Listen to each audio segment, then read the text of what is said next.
Bonsoir. Ce soir, c'est Mamie qui raconte. L'histoire de Mère Citrouille. Charlotte a fait une énorme bêtise, mais alors vraiment énorme. Si énorme qu'on ne peut même pas dire ce qu'elle a fait. Et Charlotte a reçu une énorme fessée. Ça suffit, j'en ai assez des fessées, dit Charlotte.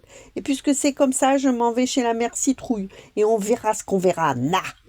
Et Charlotte s'en va.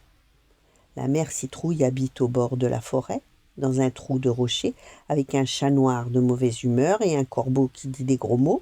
En ce moment, la mère Citrouille surveille son bouillon qui gargouille. Elle ajoute des petits trucs de temps en temps, un poil de navet, du pipi de grenouille et un paquet de nouilles. Encore quelques toiles d'araignée, un peu de sucre, un peu de sel, un zeste de citron frais, et c'est prêt. Et voilà qui guérira le père scrogneugneux de sa mauvaise humeur. Mère Citrouille est ravie et crache sur son chat qui n'aime pas ça. « Tiens, mais c'est une fillette, sa perlipopette. Que veux-tu, petite horreur? Allons, entre, n'aie pas peur. » « Eh bien, Mère Citrouille, dit Charlotte, voilà, c'est ma mère. Elle m'embête, elle me donne des fessées. Pouvez-vous m'aider? » Je vois. Assieds-toi. Je m'en vais lui préparer un bon petit remède à ma façon. D'abord, Mère Citrouille pèle une carotte géante, puis elle la met dans son râpeur automatique qui fait clic, clic, clic, clic, et bientôt le jus coule dans le chaudron. Puis elle ajoute un paquet d'orties passées à la moulinette, de la poudre de saperlipopette, et puis elle tourne et se met à crier « Passe-moi le vinaigre, petite horreur !» Charlotte lui passe le vinaigre, le chat fait pchit au passage et le corbeau lui crie toutes les 10 secondes des choses terribles. Miel de concombre et tacatacata, petite siphonnée, je vais te picorer le nez. Mère Citrouille continue son mélange sur le feu, elle ajoute encore un gros pot de cirage noir, puis elle prend un bâton et le trempe dans la crème épaisse. Décidément, ça ne sent pas très bon. Tiens, voilà, petite horreur, donne ça à sucer à ta mère et tout ira mieux entre vous. Ça, c'est fait. Voyons, 12 billes et un boulard. Oh, c'est un peu cher, dit Charlotte, mais elle tire les billes de sa poche et les tend à la mère Citrouille qui grogne. Ne te plains pas du prix, petite horreur, c'est un truc extraordinaire que je te donne. Tu verras. Ben, on dirait une sucette.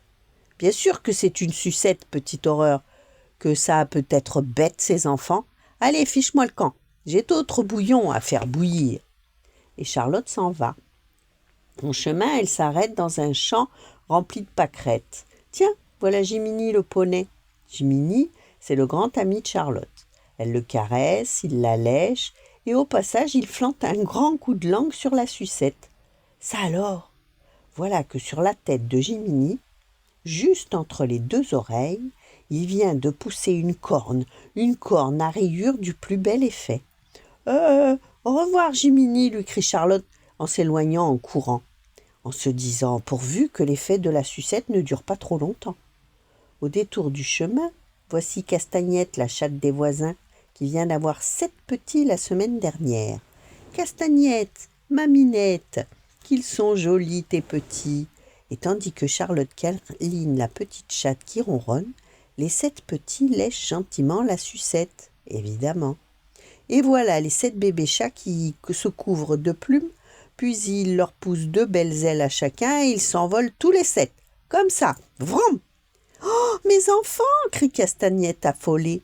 Lèche vite, répond Charlotte en lui tendant la sucette, et tu les rejoindras. En effet, sitôt Castagnette a-t-elle léché la sucette qu'elle se couvre elle aussi de plumes et s'envole, assez maladroitement d'ailleurs, en miaulant. Malheur, se dit Charlotte, je trouve que cette sucette a des effets bien curieux. Et qu'est-ce que ça donnerait dans la mare? Charlotte trempe sa sucette dans l'eau qui devient orange. Les nénuphars se gonflent brusquement et s'envolent en grosses bulles blanches, et la grenouille bien tranquille se couvre de pastilles roses et se met à faire « hi-han, hi-han ». Quant au roseau au bord de la mare, il se transforme en spaghetti tout ramolli et pend lamentablement sur l'eau. Eh bien, je ne m'attendais pas à tout ça, se dit Charlotte ébahie. Maintenant, il faut rentrer. Et lorsqu'elle retire la sucette de la mare, il ne reste qu'un bâton. Tout le reste a fondu. Charlotte s'éloigne en se demandant ce qui a bien pu arriver au tétard au fond de la mare. Ont-ils eu la rougeole? En chemin, Charlotte se dit allons, tant pis pour la sucette. De toute façon, c'était une punition de maman, un peu grosse pour une fessée au fond, pas si grosse que ça, et pour une bêtise assez grosse. Pauvre maman, elle ne sait pas à quoi elle a échappé. Elle aurait pu se couvrir de plumes et s'envoler, ou devenir toute rouge, ou encore faire hi-han, ou avoir une grosse corne là, sur le front. Et voilà cette maman qui ouvre la porte et dit « Tu rentres tard, Charlotte. Tu aurais pu prendre froid. » Charlotte est un peu embarrassée. Elle tient le bâton de sucette dans sa main d'un air un peu stupide, et voilà que le bâton se met à grandir, à grandir.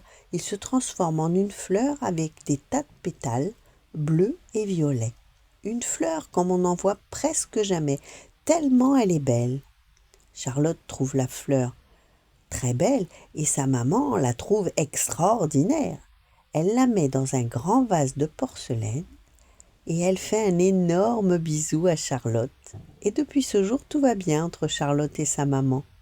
Quant à la mère Citrouille, qui est toujours au courant de tout, elle rigole doucement, en tournant son bouillon qui gargouille. Voilà, bonne nuit, faites de beaux rêves, et à demain.